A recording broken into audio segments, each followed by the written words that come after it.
Radhe Radhe. Hello everyone. जो channel पे नए हैं या जिन्होंने अभी तक सब्सक्राइब नहीं किया है, नए नए एपिसोड्स और सीरीज़ के लिए जल्द से चैनल को सब्सक्राइब करें जिससे आपको नोटिफिकेशन मिल सके। So let's start episode 8, little butterfly तुम मुझसे झूठ। कहानी अब तक सुगंधा जी ने अब आगे कुछ भी नहीं कहा और चुपचाप अपना खाना खाने लगी। कुछ देर बाद रणवीर अपनी चेयर से खड़ा हुआ और एक नज़र माही को देखने के बाद वो दादाजी के रूम की तरफ भड़क गया। रणवीर के वहाँ से जाते ही माही की सांस में सांस तो जैसे सांस आई। इतनी देर से वो सिर्फ नाश्ता करने की एक्टिंग ही कर रही थी। दरअसल रणवीर ने उसे घूरने से माही की हलक से निवाला ही नीचे नहीं जा रहा था। रणवीर के जाते ही माही ने एक लंबी सांस लेकर खुद को रिलैक्स किया और कहा, गया मॉन्स्टर, अब मैं अच्छे से नाश्ता कर सकती हूँ। पता नहीं तब से ऐसे देखे जा रहा था। सोचकर माही ने एक बार फिर से पहले की तरह नाश्ते को ठूसने में बिजी हो गई। अब आगे वहीं दादाजी के रूम में दादाजी पूरे एंग्री मोड में सोफे पर बैठे हुए रणवीर को देख रहे थे, पर रणवीर पूरी तरह से लापरवाह अपने फ़ोन को स्क्रॉल कर रहा था। रणवीर के बैठने पर स्टाइल बिल्कुल किसी किंग की तरह था। एक पैर पर दूसरा पैर चढ़ाए, एक हाथ अपनी आर्म रेस्ट पर रखे हुए और दूसरे हाथ में फ़ोन को पकड़े हुए, जैसे उसे दादाजी के ऐसे घूरने से कोई फर्क नहीं पड़ रहा हो। दादाजी ने अपना गला साफ करते हुए कहा, कल रात कहाँ थे रणवीर? रणवीर ने एक नज़र दादाजी को देखा और वापस अपने फ़ोन में देखते हुए कहा, क्यों? ये क्यों पूछ रहे हैं आप? तो इस बार दादाजी ने सख्ती से कहा, तुम्हारा दादा हूँ मैं और तुमसे सवाल जवाब करने का हक रखता हूँ। आप चुपचाप बताओ, कल देर रात तक कहाँ थे?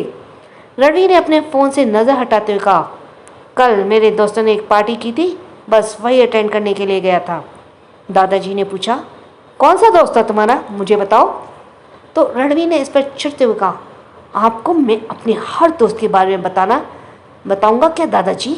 जब कह दिया ना कि मेरे दोस्त की पार्टी थी और मैं वहीं गया था, तो आपको हर बार अपनी सीआईडी गिरी करना जरूरी है? रणवीर की बात सुनकर दादाजी ने तेज आवाज में कहा, बात करने की तमीज भूल गए हो रणवीर? तो रणवीर ने भी उसी लहजे में कहा, तो आप भी तो इस तरह से मुझे ट्रीट कर रहे हैं जैसे मैं 5 साल का बच्चा हूँ। दादाजी ने गहरी सांस लेकर कहा, तुम मेरे लिए अभी बच्चे ही हो और जब तक मैं जिंदा हूँ तुम्हें मेरे हर सवाल का जवाब देना ही होगा।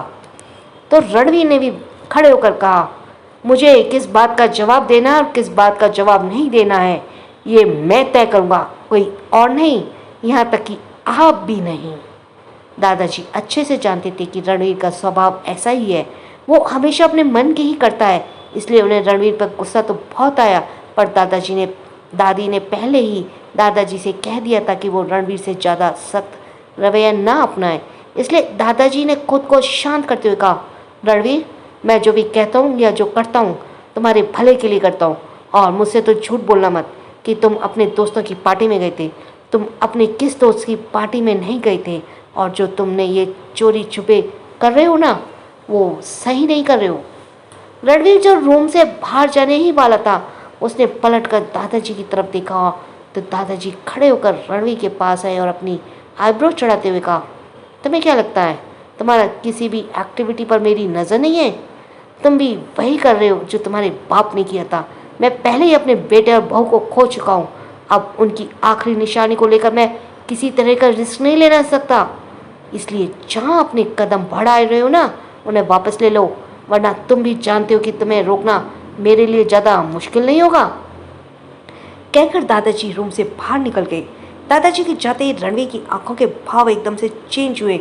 उसने अपनी मुठ्ठियाँ कसते हुए कहा, मुझे कोई नहीं रोक सकता दादाजी, क्योंकि मेरा मकसद मेरे लिए बहुत इम्पोर्टेंट है। कहते हुए रणवीर के होठों पर एक रहस्यमयी स्माइल आ गई। रणवीर अधिराज जी से रूम से बाहर आया और वो आगे बढ़ ही रहा था कि तभी सामने की तरफ देख उसकी कदम रुक गए। वो एक शैतानी स्माइल के साथ सामने की तरफ देख रहा था। माही रणवीर की नज़रों का अनजान अपने हाथ में पॉपकॉर्न का बाउल पकड़े हुए सीढ़ियों की तरफ जा रही थी। तभी रणवीर ने अपनी रूड आवाज़ में कहा, वहीं रुक जाओ। माही जो अपनी धुन में आगे बढ़ रही थी, अचानक से उसके कदम उस आवाज़ को सुनकर रुक गए। उसने अपनी आंखें बड़ी कर उस तरफ देखा जहाँ से आवाज़ आई थी, और जब उसकी नज़र रणवीर की नज़रों से मिली तो जल्द से उसने वापस सामने की तरफ देखा और जल्दी जल्दी अपने कदम आगे बढ़ाने लगी। माही को अपनी बात ना मानते देख रणवीर की भौहें सख्त हो गई। उसने अपने कदम माही की तरफ बढ़ा दिए। वहीं माही को तो यहाँ से भागने की जल्दी पड़ी थी। वो मन ही मन बोली, भाग माही, शैतान पीछे पड़ गया, अब ये तुझे छोड़ेगा नहीं। लेकिन जब तक माही आगे बढ़ पाती, रणवीर जल्दी से उसके सामने आकर खड़ा हो गया और उसका रास्ता रुकते बोला, क्या तुम्हें सुनाई नहीं देता है कि मैंने तुमसे रुकने के लिए कहा था, या तुम जानबूझकर मेरी बात इग्नोर करके जा रही थी? रणवीर को ऐसे अचानक सामने आने से माही अचानक से रुकी और डरी हुई नज़रों से रणवीर को देखते लगी, जो उसे इस वक्त ऐसे देख रहा था जैसे पॉपकॉर्न की तरह उसे भी निकल जाएगा। माही ने बहुत ही क्यूट सा फेस बनाते हुए कहा, वो मेरा ध्यान था ही नहीं, मैं तो कुछ और सोच रही थी, तो मैंने आपकी आवाज़ नहीं सुनी। वैसे आपने मुझे क्यों रोका था? माही की बात सुनकर रणवीर ने हल्का सा उसके चेहरे की तरफ झुकते हुए कहा, कल रात की बात याद है या भूल गई? तो माही ने अपना चेहरा पीछे की तरफ करते हुए कहा, कल कल रात को क्या हुआ था? कल तो मैं सो रही थी अपने कमरे में। माही जानबूझकर ना समझ बनने की एक्टिंग कर रही थी। रणवीर ने उसकी आंखों में देखते हुए कहा, लिटिल बटरफ्लाई, तुम मुझसे झूठ बोल रही हो? तुम्हें शायद कुछ याद ना हो, पर मुझे सब कुछ याद है कि किस तरह से तुमने मुझे ही धमकी देकर भाग गई थी।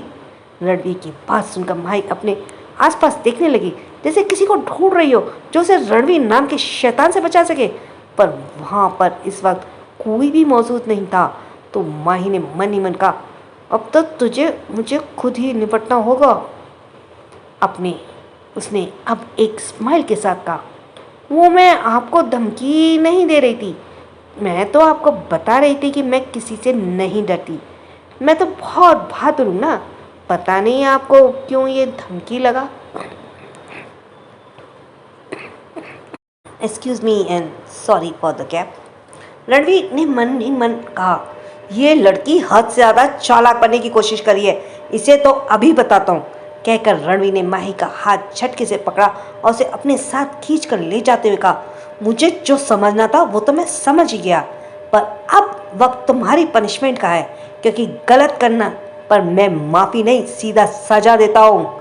रणवीर के ऐसे खींचने से माही के हाथ में पकड़ हुआ बाउल नीचे गिर गया।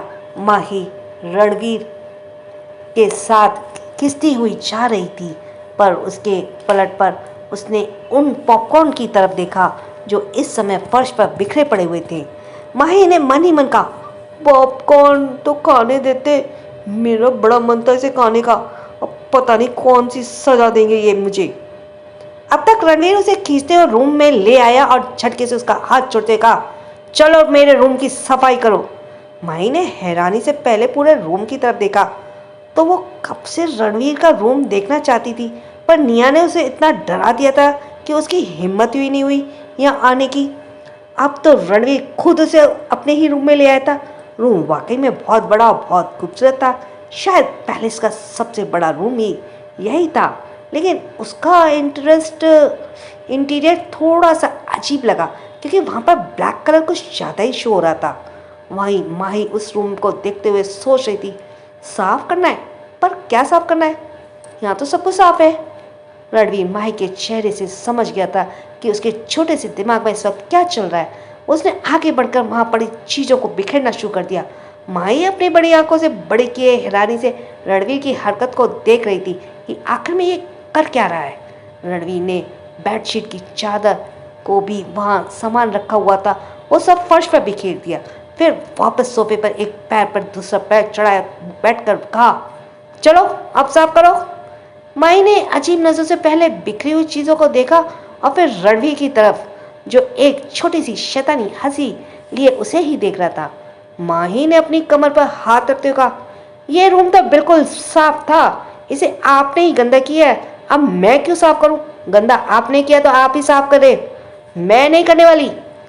कहकर माही रूम से बाहर जाने लगी तो रणवीर ने वापस उसे सख्त आवाज में रोकते हुए कहा, अगर बाहर एक भी कदम निकाला तो सजा इससे भी ज्यादा बड़ी होगी, भूलो मत कि तुम मेरे घर में रह रही हो। माही, जिसने अभी अपना हाथ डोर की नॉब पर रखा था, उसकी शक्ल अब रोने जैसी हो गई। उसने ऊपर की तरफ देखते हुए कहा, भगवान जी, कौन सी मुसीबत में फंस फंस गई मैं। ये शैतान के पीछा छोड़ा ही नहीं रहा है। उसने धीरे से पलटकर रणवीर की तरफ देखा और वापस बिखरी हुई चीज़ों की तरफ। अब माही तो जल्द से जल्द वहाँ से भाग जाना चाहती थी, इसलिए उसने सोचा जल्दी से रूम को साफ करके ऐसे निकल ले। अब मन मारकर उसे वहाँ की सारी सफाई करनी पड़ी। जैसे तैसे उसने रूम को सही तो कर दिया, पर उसे बेडशीट बिछाना बिल्कुल भी नहीं आ रहा था। लेकिन आड़ी टेढ़ी जैसी भी उसे समझ आया उसने बिछा दी, क्योंकि ज़्यादातर उसके घर में काम उसके घर पर आने वाली एक काम वाली करती थी। माही ने बचपन से ही काम वाली को अपने घर पर आते हुए देखा था और वो उसे बहुत प्यार भी करती थी। माही तो सिर्फ अपनी पढ़ाई पर ध्यान देती थी। माही ने अब सीधा खड़ा होते कहा, कर दिया, आपका रूम साफ हो गया, मेरी पनिशमेंट पूरी हुई, अब मैं जा रही हूँ।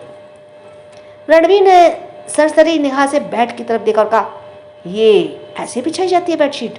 सिर्फ बातें बनाना आता है या कोई काम भी आता है तुम्हें? माही ने अब अपनी भौं से करते कहा, आपको दिख नहीं रहा मैं एक छोटी सी बच्ची हूँ और मैं इतना सारा काम कैसे करूँगी? मुझे नहीं आता सारा काम करना, और जैसे आता था मैंने कर दिया। आप ज़्यादा मुझे परेशान किया तो मैं अभी जाकर दादू से आपकी शिकायत करूँगी। रणवीर कुछ पल तो हैरान रह गया, जहाँ इस पूरे घर में किसी की हिम्मत नहीं होती थी रणवीर के सामने मुंह खोलने की। ये लड़की जब मर्जी उसे मुंह भी कुछ भी सुनाकर चली जाती थी। तुम्हें तो मैं, कहते हुए रणवीर खड़ा होकर जैसी माही की तरफ बढ़ा, वहीं माही ने जब रणवीर को अपनी तरफ आते देखा, वो बड़ी फुर्ती के साथ दरवाजे से बाहर भाग गई। रणवीर उसकी स्पीड को देखकर तो कुछ पल के लिए हैरान ही रह गया कि, और फिर फ्रस्ट्रेशन से कहा, मेरे ही घर में रहकर मुझसे कब तक बच पाओगी लिटिल बटरफ्लाई?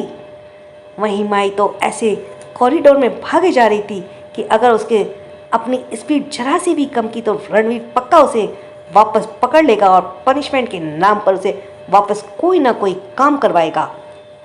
माही बार बार पीछे की तरफ देखते हुए भाग ही रही थी कि तभी सामने से आ रही किसी सख्त चीज से वो टकरा गई और सीधा फर्श पर गिर गई। माही ने अपनी कमर रगड़ते हुए अपना सिर उठाया और सामने खड़े उस लड़के को देखा जिसने माही अभी टकराई थी।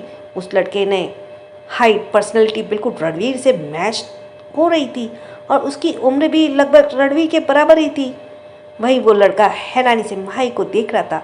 ये कोई और नहीं, निया का बड़ा भाई आदित्य सिंह रजावत था। माही जैसे तैसे खड़ी हुई और अपनी कमर को रब करते हुए बोली, आप देखकर नहीं चल सकते क्या? क्यों इतनी बड़ी माही आपको नजर नहीं आ रही थी? आदित्य सिंह हैरानी से माही को देख रहा था। उसने अजीब एक्सप्रेशन के साथ कहा, और तुम्हें इतना बड़ा मैं नजर नहीं आ रहा था? और वैसे तुम भी पागलों की तरह भागकर अगर मुझसे टकराई हो, मैंने तुम्हें धक्का नहीं दिया है। माही ने मन ही मन कहा, लगता है ये घर का दूसरा मॉन्स्टर है। आदित्य ने जब माही को अपनी सोच में घूम देखा तो पूछा, क्या सोच रही हो तुम?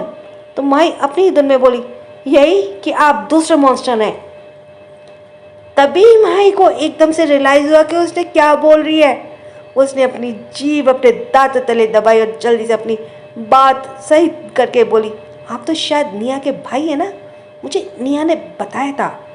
पर आदित्य ने माही की पहली वाली बात को ज़्यादा अच्छे से सुन लिया। उसने माही की तरफ बढ़ते हुए कहा, तुमने अभी मुझे मॉन्स्टर कहा, एम आई राइट? माही ने जल्दी से अपना सर ना में हिलाकर कहा, नहीं, मैं भला आपको मॉन्स्टर क्यों कहूँगी? वो क्या होता है ना, मैं तो जानती भी नहीं।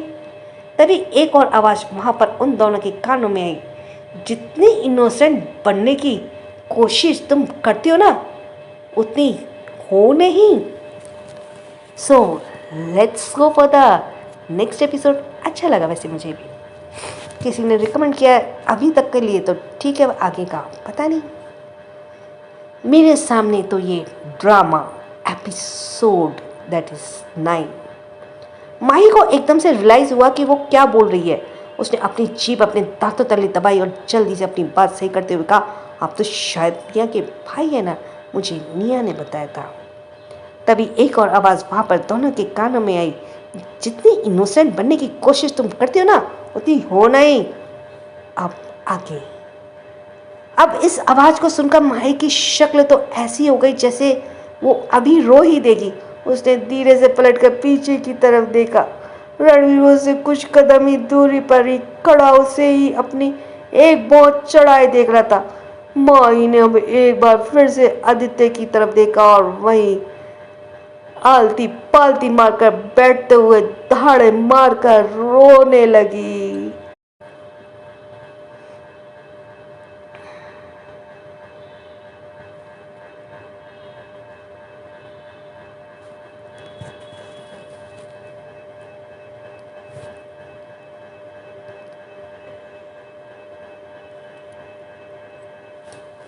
लिसनर्स, आई एम सॉरी, मेरा फ़ोन आ गया था इम्पोर्टेंट। तो कितना मज़ा आ रहा था ना कि उसे कुछ नहीं मिला, तो वो आलती पालती मारकर आदित्य की तरफ देखा और भाई आलती पालती मारकर बैठ गई और धाड़े मारने लगी। अब दोनों ही इस छोटी सी लड़की को देख रहे थे जो पक्की ड्रामेबाज थी। आदित्य ने रणवीर की तरफ देखा तो रणवीर ने भी अपना सिर ना में हिलाया। आदित्य ने अब माही से कहा, अब रो क्यों रही हो, हमने थोड़े इतना तुम्हें पीटा है। माही ने सुबकते हुए कहा, "म- म- मैं जब से इस घर में आई हूँ ये तो मुझे डांटते ही है। अब आप भी मुझे डांट रहे हो। किसी को भी मुझ जैसी मासूम लड़की पर तरस नहीं आता है। मैं तो किसी से कुछ भी नहीं कहती हूँ, फिर भी रणवीर ने उसकी तरफ बढ़ते हुए कहा, मासूम बच्ची, चालाक लोमड़ी हो तुम। फिर उसका हाथ पकड़ उसे झटके से खड़ा किया, फिर सख्ती से कहा, और मेरे सामने तो ये ड्रामा करना मत, समझी? क्योंकि मुझे इस मगरमच्छ की आंसू से ना मुझ पर कोई असर नहीं पड़ने वाला। कहकर रणवीर ने उसे झटक दिया, वहां से आगे बढ़ गया। रणवीर के ऐसे कहने से माइक कुछ सेकंड के लिए तो चुप हुई, लेकिन रणवीर के जाते ही वो और भी ज्यादा जोर जोर से रोने लगी। आदित्य ने अपनी आई रोल करते हुए कहा, इस लड़की ने तो ड्रामे में हाईएस्ट ग्रेड डिग्री हासिल की हुई है। वहीं माइक को ऐसे धाड़ता मार मार कर रो रही थी जैसे उसे किसी ने कूट पीट दिया हो। आदित्य ने इरिटेट होते हुए कहा, चुप हो जाओ, तुम्हें इतना भी किसी ने नहीं डांटा है। पर माही तो आदित्य के ऐसे कहने पर और भी ज्यादा रोने लगी, जोर जोर से रोने लगी, जैसे उसे तो वाकई में रोने में हाई लेवल को पार करना हो। आदित्य ने उस बार इरिटेट होते हुए तेज आवाज में चिल्लाया, मैंने कहा चुप। आदित्य की तेज आवाज सुनकर माई एकदम से चुप हो गई। अब भले ही वो रोते हुए आवाज नहीं कर रही थी, पर उसकी कांपती हुई बॉडी साफ दिख रही थी कि वो कितनी मुश्किल से अपने आंसुओं को कंट्रोल किए हुए है। आदित्य ने इस बार आवाज को थोड़ा नरम करते हुए कहा, देखो, उसकी बात पर बुरा मत मानो, वो ऐसा ही है और तुम्हारे लिए बेहतर होगा कि उससे ज़्यादा मत उलझो। माही ने रूंधे हुए गले में कहा, मैं कहाँ उससे उलझती हूँ, वही मुझसे आकर उलझते हैं और मुझे डांटते रहते हैं। अभी तो मुझसे पूरा कमरा भी साफ करवाया, जबकि वो सारा कमरा तो उन्होंने ही गंदा किया था। आदित्य ने हैरानी से मिले जुले भाव में कहा, व्हाट, तुम रणवीर के कमरे में गई थी? तो माही ने रोते हुए कहा, मैं नहीं गई थी, वो जबरदस्ती मुझे लेकर गए थे और वो मुझसे अपना पूरा कमरा भी साफ करवाया। आदित्य ने मन ही मन कहा, रणवीर इसे अपने कमरे में लेकर गया, आई डोंट बिलीव इट। फिर उसने माही से कहा, ठीक है तुम जाओ, मैं उससे कह दूंगा कि तुम्हें डांटे नहीं। माही ने कहा, सच्ची आप उन्हें मना कर देंगे ना कि मुझे नहीं डांटे? तो आदित्य ने कहा, हाँ बाबा, मैं उन्हें मना कर दूंगा, अब तुम जाओ यहाँ से, वरना मुझसे डांट खाओगी। माही ने जल्दी से अपना सिर हाँ में हिलाया और वहां से भाग गई। आदित्य ने उसे जाते हुए देखा और फिर खुद से ही कहा, मुझे तो विश्वास नहीं हो रहा कि रणवीर से अपने रूम में लेकर गया। ये आप क्या कह रहे हैं, आप रणवीर को एब्रॉड भेजेंगे? दादी ने थोड़ा हैरान होते हुए अधिराज जी से पूछा। तो अधिराज जी जो सोफे पर काफ़ी सीरियस एक्सप्रेशन के साथ बैठे हुए सोच रहे थे, उन्हें निर्मला जी से कहा, हाँ निर्मला, और मैंने यह फैसला बहुत सोच समझ कर किया है और वैसे भी उसकी आगे की पढ़ाई अब्रॉड में ही होगी। दादी ने परेशान होते कहा, पर उसकी पढ़ाई तो यहाँ भी हो सकती है ना, ऐसे अब्रॉड भेजने की क्या ज़रूरत है? निर्मला जी की बात सुनकर अधिराज जी ने मन ही मन कहा, क्योंकि उसके बारे में जो मैं जानता हूँ वो आप नहीं जानती निर्मला जी। आपका पोता गलत रास्ते पर निकल चुका है और जिस रास्ते पर वो चल रहा है आगे जाकर उसके लिए खतरा बढ़ जाएगा। मैं उसे इन सब चीज़ों से दूर रखना चाहता हूँ। निर्मला जी की बात का जब अधिराज जी ने कोई जवाब नहीं दिया तो उन्होंने दोबारा कहा, क्या सोच रहे हैं आप? मैं आपसे कुछ पूछ रही हूँ और आप मेरी बात का जवाब नहीं दे रहे हैं। अधिराज जी ने खड़े होते हुए कहा, बस मैंने फैसला कर लिया है निर्मला जी, इसके आगे मैं कोई और बात नहीं करना चाहता, कहकर अधिराज जी वहाँ से बाहर निकल गए। दादी ने उन्हें जाते हुए देखा, धीरे से कहा, आखिर क्या चल रहा है इनके दिमाग में? ये ऐसे ही कोई फैसला नहीं लेंगे। आखिर ऐसा क्या है जो ये मुझसे छुपा रहे हैं? रणवीर का रूम। पूरे रूम में इस वक्त अंधेरा छाया हुआ था और यहाँ तक कि ग्लास वॉल पर लगे ब्लैक कलर के कर्टन भी बंद थे, जिस वजह से उस कमरे में नाम मात्र की रोशनी ही नजर आ रही थी। वहीं सोफे पर इस वक्त रोशनी में एक आकृति नजर आ रही थी। यह कोई और नहीं, रणवीर था, जो अपनी गोद में लैपटॉप रखे हुए लैपटॉप की स्क्रीन पर अपनी नजरें गड़ाए हुए बैठा हुआ था। लैपटॉप से निकलने वाली हल्की सी रोशनी रणवीर के चेहरे पे पड़ रही थी। उसकी गहरी आंखों और फेस पर नजर आ रहे सीरियस एक्सप्रेशन साफ दिख रहे थे कि इस वक्त वो कितने ज़्यादा सीरियस मोड में है। अपने कान पर लगे ब्लूटूथ से वो किसी से बात कर रहा था। अब ये कमेंट्स हैं, सॉरी आज का एपिसोड छोटा है क्योंकि आज मुझे ज़्यादा वक्त नहीं मिला लिखने का। वैसे मैं आपके कुछ सवालों के जवाब देना आज ज़रूरी समझती हूँ क्योंकि काफ़ी वक्त से आप कमेंट में जरिए मुझे क्वेश्चन पूछ रहे हैं। एक राइटर होने के नाते उन सवालों का जवाब देना मेरी रिस्पॉन्सिबिलिटी है। पहले तो मैं क्लियर कर देती हूँ कि अभी माही की एज 12 साल है और रणवीर की एज 18 साल, तो जाहिर सी बात है उन दोनों के बीच लव और रोमांस वाला सीन हो ही नहीं सकता। और जहाँ तक है रोमांटिक लव के सीन्स 1 से करेक्टर लेने की, तो सीरीज़ 1 से, तो ऐसा इस स्टोरीज़ में पॉसिबल नहीं है क्योंकि अगर मैंने ऐसा किया तो दोनों स्टोरीज़ थोड़ी सिमिलर लगेंगी। और हाँ, इतना मैं कह रही हूँ कि इस स्टोरी के कैरेक्टर्स भी आप सभी को काफ़ी पसंद आएंगे और मेरी इस स्टोरी में भी उतना प्यार देने के लिए शुक्रिया। So let's go for the next episode, क्योंकि एपिसोड बहुत छोटा था। So I have to go for the next episode, that is Ranveer का इलाज। तो मैं इसमें रीकैप नहीं पढ़ रही। तभी रणवीर ने अपनी तिरछी नज़रों से दरवाजे की तरफ देखा। रूम के अंधेरे होने की वजह से दरवाजे के नीचे से नज़र आ रही रोशनी में उसे किसी की हल्की सी परछाई नज़र आई। वह समझ गया कि उसके दरवाजे के बाहर जरूर कोई है। इस हलचल को महसूस करते ही रणवीर की भौहें सिकुड़ गईं। उसे बिल्कुल पसंद नहीं था कि उसके काम के वक्त, खासकर उस काम के वक्त जिसे लेकर वह बहुत ही ज़्यादा सीरियस था, कोई भी उसे डिस्टर्ब करे। कुछ देर तक रणवीर अपने सख्त चेहरे के साथ उस परछाई को देखता रहा। जब काफ़ी देर तक वह परछाई वहाँ से गायब नहीं हुई तो रणवीर ने अपना लैपटॉप साइड में रखा और झटके से जाकर डोर को ओपन किया। इसी के साथ एक सॉफ्ट सी क्यूट बनी उसकी बाहों में थी, जिसे रणवीर हैरानी से अपने सिर नीचे किए हुए देख रहा था। कुछ देर पहले, माही तुझे लगता है ये सब काम करेगा? कहीं ऐसा नहीं कि हम दोनों बेमतलब उसमें फंस जाएं। माही, जो अपने हाथ में एक रस्सी पकड़े हुए आगे आगे चल रही थी, वह रुकी और पीछे मुड़कर अपने निया की तरफ देखा, जो अपने हाथ में एक ट्रे में एक गिलास में ग्रीन कलर की कुछ लिक्विड लिए उसके पीछे पीछे चल रही थी। माही को रुकते देख निया ने रुक गई और अपनी माही की तरफ देखा। माही ने अपनी कमर पर हाथ रखते कहा, मैंने जैसा कहा वैसा करो। तुम चाहती हो ना कि तुम्हारे भाई का गुस्सा खत्म हो जाए, तो हमें उसका इलाज करना ही होगा। तो निया ने बेचारों वाली शक्ल बनाते हुए कहा, कहीं ऐसा ना हो कि भाई हम दोनों का इलाज कर दे। माही ने अपना सर हिलाया और अपना माथा पीटते हुए कहा, निया तुम इतनी डरपोक क्यों? देखो, डर के आगे ही जीत होती है। तो निया ने अजीब सा एक्सप्रेशन के साथ कहा, पर डर के आगे मेरा भाई भी होता है यार। माही ने पहले तो उसे घूर कर देखा और कहा, अब अपने मुंह को बंद रखो और जैसे मैं कह रही हूँ वैसे करो।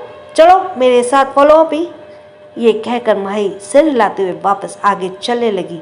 निया ने ऊपर की तरफ देखते हुए कहा, भगवान जी प्लीज़ आज बचा लेना। सच्ची में अगर आज मैं बच गई ना तो मंदिर में आकर दादी के साथ बैठकर खूब सारा भजन करूँगी आपका। इससे दादी भी खुश और आप भी खुश। तभी माही ने आगे चलते हुए कहा, बात है बाद में कर लेना, पहले इम्पोर्टेंट काम करना है, उसे खत्म करो। चलो। कुछ ही देर बाद निया और माही रणवीर के रूम के बाहर खड़ी हुई थी। निया ने घबराई हुई नजर में पहले बंद दरवाजे की तरफ देखा और फिर माही की तरफ देखते हुए कहा, क्या तुम श्योर हो कि हमें अंदर जाना चाहिए? तो माही ने अपनी आंखें बड़े किए कहा, श्योर नहीं होती तो अब तक यहाँ खड़ी क्यों होती? क्या और तुम अब ना यह डर बंद करो, जैसे मैंने कहा वैसे वैसे ही करना। निया ने रोंदू सी शक्ल बनाते हुए कहा, एक काम कर, ये काम तू अकेले ही कर ले, मैं तो जा रही हूँ। कहकर निया जैसे ही वो ट्रे पकड़े हुए वहां से जाने लगी, माई ने सख्त आवाज में कहा, मैंने कहा जाओ वहीं रुक जाओ, अब यहाँ तक आ गई हो तो वापस क्यों जा रही हो? फिर मत कहना तुम्हारे भाई गुस्सा करते हैं। देखो मैं उनका गुस्सा जब देखो सड़ी सी शक्ल बनाई घूमते रहते हैं। एक बार मैंने ये इलाज कर दिया ना और गुस्से वाले कीड़े का जहर भी निकाल दिया तो फिर तुम देखना कैसे वे हमारी तरह एंजॉय करते नजर आएंगे। और गुस्से वाले कीड़े का जहर भी निकाल दिया तो देखना वो कैसे एंजॉय करते हुए नजर आएंगे। कहते हुए माही डोर से टिक कर ही खड़ी हुई थी और निया से बातें कर रही थी। दरअसल निया की हिम्मत नहीं हो रही थी कि डोर ओपन कर अंदर जाए, क्योंकि पहले भी कई बार वह बिना रणवीर की परमिशन के रूम में गई थी तो रणवीर ने उसे अच्छी खासी सजा दे दी थी। माही और निया अभी इसी बात पर आर्गुमेंट कर रहे थे कि तभी एकदम से माही का बैलेंस बिगड़ा और वह सीधा पीछे जाकर गिरी। दरअसल रणवीर ने झटके से डोर ओपन कर दिया था, जिस वजह से माही की रणवीर की बाहों में ही गिर गई। रणवीर हैरानी से माही को देख रहा था, वहीं माही अपनी नज़र ऊपर के रणवीर को देख रही थी। फिर निया उसकी तो आंखें खुली और मुंह खुला का खुला ही रह गया तो मन ही मन बोली, भगवान जी हनुमान चालीसा याद नहीं आ रही है, कौन सी चालीसा बोलूं, प्लीज़ हमें मुसीबत से बचाइए। भाई का गुस्सा अगर बढ़ गया तो वह सीधा हमें उठाकर बाहर फेंक देंगे। वहीं माही अपना मुंह खोले रणवीर को देख रही थी। माही को देखकर रणवीर जो अभी तक हैरानी से देख रहा था, उसका चेहरा एकदम से सख्त हो गया और इससे पहले कि वह माही से कुछ कहने के लिए अपना मुंह खोलता, माही जल्द से सीधी खड़ी हुई और निया की तरफ देखते हुए कहा, निया अटैक। इसी के साथ माही ने रणवीर के सीने पर हाथ रखा और उसे पीछे की तरफ धकेलते हुए ले गई। माही के अचानक से ऐसा करने से रणवीर कुछ समझ नहीं पाया कि आखिर इस लिटिल रैबिट ने इस पर हमला क्यों कर दिया है। तभी निया के इस मौके का फ़ायदा उठाया और उसने हाथ में पकड़ी हुई ट्रे को सबसे पहले साइड टेबल पर रखा और वहीं रणवीर का समझ नहीं आ रहा था कि उसके साथ हो क्या रहा है। माही ने जल्दी से रस्सी का दूसरा साइड निया के हाथ में पकड़ा दिया और दोनों ही रणवीर के आसपास राउंड राउंड घूमने लगे। दरअसल दोनों ही रणवीर को रस्सी में बांध रही थी। निया और माही जानबूझकर रणवीर की तरफ देख नहीं रही थी क्योंकि रणवीर के गुस्से से भरी आंखों को देखकर निया वैसे ही कांपने लगती थी और वहीं माही वो तो अपनी धुन में इधर से उधर घूमे जा रही थी। रणवीर ने अब गुस्से से कहा, तुम दोनों पागल हो गई हो क्या? ये क्या तमाशा लगा रखा है? माही ने इधर उधर घूमते हुए कहा, निया इनकी बात मत सुनना। तो निया ने कहा, नहीं सुन रही। माही ने दोबारा रणवीर की तरफ देखा और कहा, ये मत सोचना अपनी इन आंखों से हमें डराने की कोशिश करोगे और हम डर जाएंगे। निया ने भी घूमते हुए रस्सी लपेटी, दोनों ही अपने कमर पर हाथ रख हंसते हुए बोली, आधा काम तो कंप्लीट हुआ। वहीं रणवीर गुस्से भरी नजरों से माही को घूर रहा था। उसने माही से कहा, चुपचाप इस रस्सी को खोल दो वरना तुम्हारे लिए अच्छा नहीं होगा। तो माही ने भी अपनी कमर पर हाथ रखते कहा, और अगर मैंने खोल दी ना तब भी मेरे लिए अच्छा नहीं होगा। अब चुपचाप जो कहा है वो करते जाइए। आपको नहीं पता आपको गुस्से वाले कीड़े ने काट लिया है तो आपका इलाज करना बहुत जरूरी है। माही की बात सुनकर रणवीर ने अजीब एक्सप्रेशन के साथ कहा, वॉट आर यू मैड? क्या होता है ये गुस्से वाला कीड़ा? माही ने रणवीर के सीने पे हाथ रख उसे पीछे की तरफ धकेलते हुए कहा, पहले सोफे पर बैठिए और बताती हूँ, मुझे इलाज तो करने दीजिए। रणवीर ने चिल्लाते हुए कहा, यू स्टूपिड गर्ल, मुझे किसी इलाज की जरूरत नहीं है, निकलो मेरे रूम से। पर माही भी ठहरी पक्की जिद्दी, उसे तो रणवीर का इलाज करना ही था। छोटी सी माही ने आगे, रणवीर काफी बड़ा था तो माही अकेले तो कुछ नहीं कर पा रही थी। उसने मुड़कर निया की तरफ देखा और घबराई नजरों से कभी माही को तो कभी रणवीर को देख रही थी। माही ने सीधे खड़े होते हुए निया से कहा, तुम खड़ी खड़ी क्या तमाशा देख रही हो? अपने भाई का इलाज करवाना है कि नहीं? चलो मेरी हेल्प करो। निया ने जल्दी से अपना सर हाँ में हिलाया और माही की हेल्प करने लगी। दोनों ने मिलकर जैसे तैसे रणवीर को पीछे की तरफ सोफे पर धकेल दिया और रणवीर को रस्से से बंधा हुआ था वह सोफे पर जाकर गिरा। माही ने हाँफते हुए कहा, हे भगवान, तुम कितने ज़्यादा स्ट्रांग हो, हिल ही नहीं रहे थे। माही ने फिर निया से कहा, चलो शुरू हो जाओ। तभी रणवीर ने निया को घुटते कहा, तुम इस पागल लड़की के साथ दे रही हो, भूल गई पिछली बार की पनिशमेंट। निया जो बड़ी मुश्किल से माही की वजह से हिम्मत कर पा रही थी, रणवीर की धमकी सुनकर उसकी रही सही हिम्मत भी गायब हो गई। उसने जल्दी से कहा, नहीं भाई, नहीं भूली, मैं तो यहाँ आना भी नहीं चाहती थी, यह तो माही जबरदस्ती मुझे यहाँ लेकर आई, मैं जा रही हूँ। माही ने हैरानी से कहा, तुम कहाँ जा रही हो? तो निया ने कहा, बस मैं इतना ही साथ दे सकती थी, आगे तुम सवाल। कहकर निया उल्टे जल्दी से रूम से बाहर भाग गई। माही ने उसे हैरानी से जाते हुए देखा, फिर कहा, कितनी डरपोक है ये। फिर रणवीर की तरफ देखते हुए कहा, और आप मॉन्स्टर कहीं के, अपनी छोटी बहन को कोई ऐसे डरा कर रखता है क्या? आप तो आज तो मैं आपका अच्छे से इलाज करूंगी। कहकर माही ने ट्रे में रखा हुआ कांच का गिलास उठाया और रणवीर की तरफ बढ़ाते हुए कहा, अब चुपचाप बिना किसी नखरे के इसे पी जाइए। इससे आपका जो गुस्सा है ना, जो हमेशा आपकी नाक पर, आपके दिमाग पर सवार रहता है, वह उड़ान छू हो जाएगा। माही ने चुटकी बजाते हुए कहा और रणवीर गुस्से भरी नजरों से माही को घूर रहा था। उसने धीरे से मगर सर्द आवाज में कहा, मैंने कहा ये रस्सियाँ खोलो, वरना तुम्हारी हालत और भी बुरी कर दूंगा। तो माही ने बनावटी स्माइल के साथ कहा, ये रस्सी तो तभी खुलेगी जब आपका इलाज हो जाएगा, आप जल्दी से इसे पीजिए। माही के कहने के बावजूद भी रणवीर ने अपना मुंह नहीं खोला और वह अभी भी माही को खा जाने वाली नजरों से घूर रहा था। माही ने अपना माथा पीटते हुए कहा, हे भगवान, सारे काम मुझे ही करने पड़ते हैं। भगवान जी, इस नन्हे से जान पर कितनी जिम्मेदारियां सौंपेंगे आप? कहकर माही जबरदस्ती वो कांच का गिलास रणवीर के होठों से लगाने लगी, पर रणवीर ने अपना चेहरा दूसरी तरफ कर लिया। माही ने अपना सिर ना में हिलाया और जल्दी से रणवीर के ऊपर ही चढ़कर बैठ गई।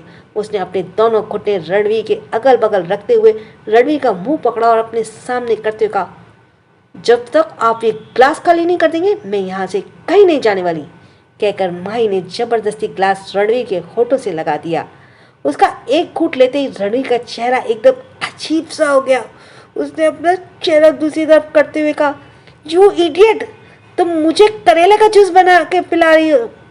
तो माही ने वापस रणवीर का मुंह अपने सामने करते हुए कहा, उसकी होठों से ग्लास लगाते हुए कहा, ये करेले का जूस नहीं है, ये दवाई है गुस्से को भगाने की। जल्दी से इसे फिनिश कीजिए और जिद मत कीजिए। रणवीर अब बार बार कोशिश कर रहा था, पर माही भी कम जिद्दी नहीं थी। उसने आखिरकार रणवीर को पूरा ग्लास करेले का जूस पिला ही दम लिया। जूस पीते ही रणवीर जोर जोर से खांस निकल लिया और माही ने विनिंग हंसी के साथ कहा, हो गया मेरा काम पूरा, अब उस गुस्से वाले कीड़े का असर यूं खत्म हो जाएगा। उसने हंसकर कहा, हो गया मेरा काम, और अब वो उस गुस्से वाले कीड़े का असर यूं खत्म हो जाएगा।